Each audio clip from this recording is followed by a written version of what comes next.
सुस्वागतम, वेलकम, अभिनंदन। मैं हूं डॉक्टर वाई राखी और आप लोगों का स्वागत अभिनंदन करती हूं। इस वक्त आप अपना और मेरा यूट्यूब चैनल देख रहे हैं, जहां हम बात करेंगे आज मोरपंख और वास्तु की। वास्तु के हिसाब से मोरपंख और मोरपंख के हिसाब से वास्तु, तमाम तरह की जानकारी आपको यहां मिलेगी। सबसे पहले आप ये बताइए कि आप लोग हैं कैसे, आपके परिवार में सब कैसे हैं। सबको मेरा नम्र कोटि कोटि प्रणाम, शत प्रणाम, मेरे चरण स्पर्श। सबको बोलिएगा कि खुश रहें, मस्त रहें, बिंदास रहें। और बच्चों से बोलना चाहती हूँ, छुट्टियां जरूर चल रही हैं, लेकिन प्लीज अपनी हैबिट्स को सही रखो। सुबह जल्दी उठो, मम्मी को तंग मत करो, क्योंकि मुझे पता है 2 महीने की छुट्टियों में ही माँ ये कह देती है बस स्कूल खुले तो जान में जाना है। अभी मम्मियों की हालत कितनी बुरी है, क्योंकि बच्चे सारे घर में हैं, ऊपर से कोई नियम नहीं है, जल्दी उठना नहीं है, पढ़ना नहीं है, तो थोड़ा सा घर का माहौल खराब होता है। लेकिन अच्छी बात यह है कि स्कूल हो या ना हो, अपने स्वास्थ्य के लिए, अपने लिए और अपनी अच्छी हैबिट्स के लिए आप प्लीज सुबह जल्दी उठें। और 5 मिनट स्टोरी चैनल पर जाकर हर रोज एक स्टोरी जरूर सुने।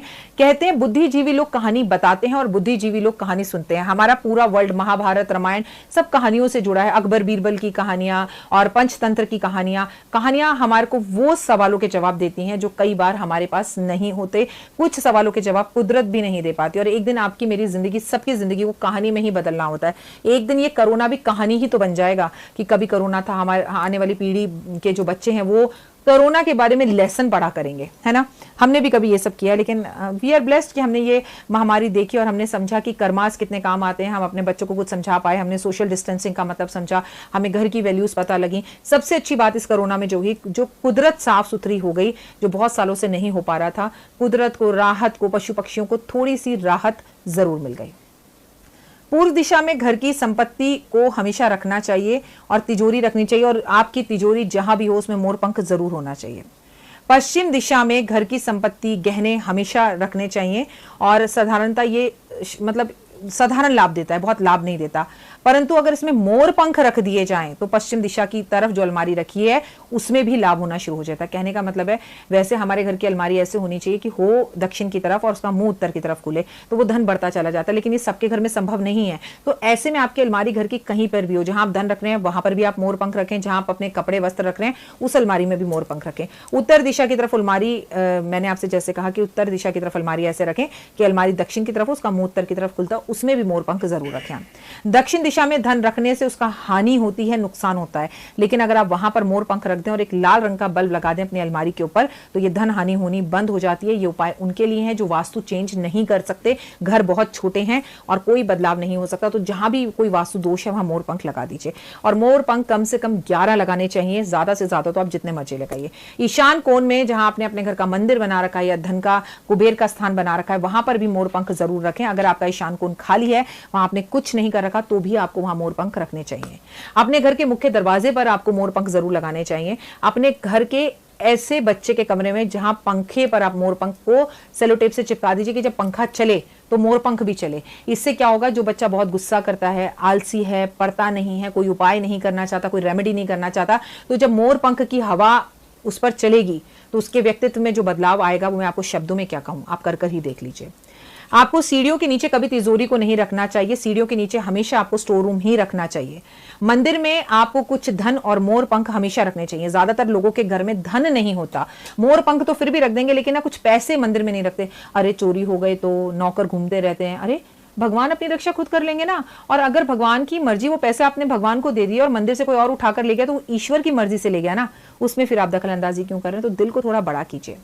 घर के मुख्य दरवाजे पर गणेश जो आप रखते हैं, गणपति महाराज, उनके साथ भी कुछ मोर पंख जरूर रखें आप। घर में मोर पंख जितने ज्यादा हो पति पत्नी के रूम में, उतना उनका कलेश कम होता है। जिन लोगों को काल सर्प हो, उन्हें अपने ऑफिस के बैग में भी मोर पंख जरूर रखने चाहिए। हमें अपने बच्चों की बात माननी चाहिए, लेकिन बच्चों को एक बात मनवानी चाहिए। उनकी कॉपी किताबों में, खासकर उस सब्जेक्ट में जिस सब्जेक्ट में वो बिल्कुल निल हैं, उसमें मोर पंख जरूर रखें आप। बच्चों के बैग में मोर पंख जरूर रखें आप। मोर पंख रात को पानी में भिगोकर उसका पानी सुबह अपने घर में छिड़का जाए, तो कितना भी गृह कलेश क्यों ना हो, लड़ाई झगड़ा क्यों ना हो, बहू छोड़कर जा रही हो, तलाक होने की संभावना हो, कोर्ट केस चल रहे हो, आपको इतनी शांति मिलेगी, आपके घर का सारा बिगड़ा हुआ वास्तु सही होना शुरू हो जाएगा।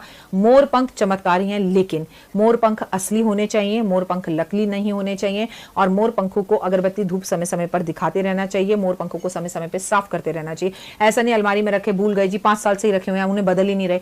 जब दिवाली आती है तो आपको अपने घर के मोर पंखों को बदलना भी चाहिए। ये बात भी आप जरूर समझ लीजिए। तो मैं आपको मोर पंख से जुड़ी 5 बातें और बताती हूँ जो बहुत ज्यादा जरूरी है। अगर आपको काल सर्प है तो आपको मोर पंख का दान करना चाहिए। अगर आपकी बेटी का विवाह नहीं हो रहा और आप लड़के को देखने जा रहे हैं, बेटी या बेटे का विवाह नहीं हो रहा, तो आपको पंखा जो है वो मोर पंख का उसको देना चाहिए और जाने से पहले उसे पंखा कर लेना चाहिए। अगर आप किसी खास विशेष इंटरव्यू पर जा रहे हैं या आपने वीजा अप्लाई कर रखा है तो आपको मोर पंख भेंट स्वरूप राधा रानी को गिफ्ट करना चाहिए। अगर आप अपनी जिंदगी के अंदर बहुत कोशिश के बाद भी पीछे रह जाते हैं तो आपको अपने सोने वाले कमरे के अंदर गद्दा उठाकर मोर पंख रख देना चाहिए। अगर आपका ऑफिस या व्यापार बहुत लंबे समय से चल नहीं रहा तो भी आपको अपने ऑफिस और व्यापार के जगह पर बहुत सारे असली मोर पंख रखने चाहिए। अगर आप जिंदगी में सच में कुछ बहुत बढ़िया और बेहतर चाहते हैं तो आपको नाचते हुए मोर की एक फोटो अपने फोन के वॉलपेपर पर या अपने ऑफिस में लगा लेनी चाहिए। अगर आपके संबंध आपके पति के साथ बहुत ज्यादा खराब हो गए हैं और रिश्ते सुधरने का नाम नहीं ले रहे हैं तो आपको अपने पति को मोर पंख गिफ्ट में तोहफे में देने चाहिए। और विशेषकर महत्व, आपकी जिंदगी के अंदर अगर विदेश जाना आपका एक सपना है, फिल्म नेता आपका बनना, फिल्म नेता अभिनेता बनना आपका एक सपना है, मतलब उस मुकाम पर पहुंचना जहां बड़े लोग पहुंचते हैं, तो मोर पंख को चांदी की डब्बी के अंदर रख कर अपने पास सदैव रखें। और एक तरीका और है, 10 मोर पंख को लेकर पीछे के जो उसके नीचे का जो हिस्सा होता है जहां से हम उसे पकड़ते हैं ना, उसमें चांदी मढ़वा लीजिए, चांदी का पंखा बनवाकर मोर पंख का इस्तेमाल कीजिए और हर जगह इसको अपने साथ लेकर जाइए। बड़े बड़े गुरु, आध्यात्मिक गुरुओं को आपने देखा होगा, उनके हाथ में या तो त्रिशूल होता है या रुद्राक्ष होते हैं या मोर पंख होते हैं। ये बहुत फायदेमंद होते हैं। अगर आपको संतान की प्राप्ति नहीं हो रही है और आपको संतान की इच्छा है तो आपको मथुरा वृंदावन जाकर मोर पंख हरि विष्णु को यानी कि लड्डू गोपाल को भेंट स्वरूप देने चाहिए। इससे भी आपकी मनोकामना पूर्ण होती है। अगर आप चाहते हैं कि आपका अपना खुद का घर जल्द से जल्द बने तो आपको मंगलवार वाले दिन 2 ईंटें बनाकर मंदिर में रखकर उसमें दिया जला के और उसके ऊपर एक मोर पंख रखकर आ जाना चाहिए किसी भी धार्मिक स्थान पर, और भगवान से एक कामना करनी चाहिए कि ईश्वर मेरा मकान 1 वर्ष के अंदर अंदर जल्दी बन जाए, तो आपका घर जल्दी बन जाएगा। मैं हूं डॉक्टर वायरा की। इस वक्त आप अपना और मेरा यूट्यूब चैनल देख रहे हैं। अगर 5 मिनट स्टोरीज चैनल आपने लाइक नहीं किया, सब्सक्राइब नहीं किया, शेयर नहीं किया तो जरूर कीजिएगा और मुझे बताइएगा कौन से और नए ऐसे विषय हैं जिस पर मैं वीडियो बनाऊं और बात करूं ताकि आने वाला समय अच्छा हो। आने वाला समय 2020 सितंबर तक हमें बहुत कुछ दिखा सकता है, लेकिन घबराने की बात नहीं है। दिवाली आपकी अच्छी हो, बेहतर हो, ऐसी मैं दिल से कामना करती हूँ और इसके लिए आप भी अभी से अपने कार्मिक कर्मा को बढ़ाइए और मानसिक पूजा कीजिए। हवन, पूजा अर्चना, शिव मंदिर, शिव आराधना अर्चना ना कर पाए, आप कावड़ लेने ना भी जा पाए,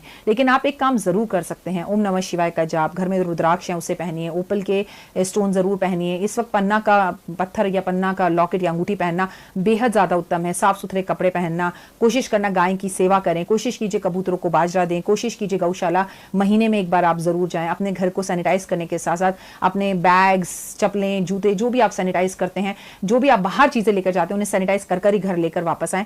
थोड़ी देर बाद हाथ धोने के साथ साथ आप प्रभु का नाम जरूर लें। पूरा दिन टिकटॉक पर या हेलो पर या यूट्यूब पर बिताने की जगह पर अगर 10 मिनट आप मानसिक पूजा करें जिसमें संकट मोचन, हनुमान चालीसा, गायत्री मंत्र का जाप, ओम नमो भगवते वासुदेव का जाप, सुबह आदित्य हृदय स्रोत का जाप और आप थोड़ा योग करें तो आपका कोई कुछ नहीं बिगाड़ सकता। आपकी जिंदगी में आप जबरदस्त बदलाव देखेंगे।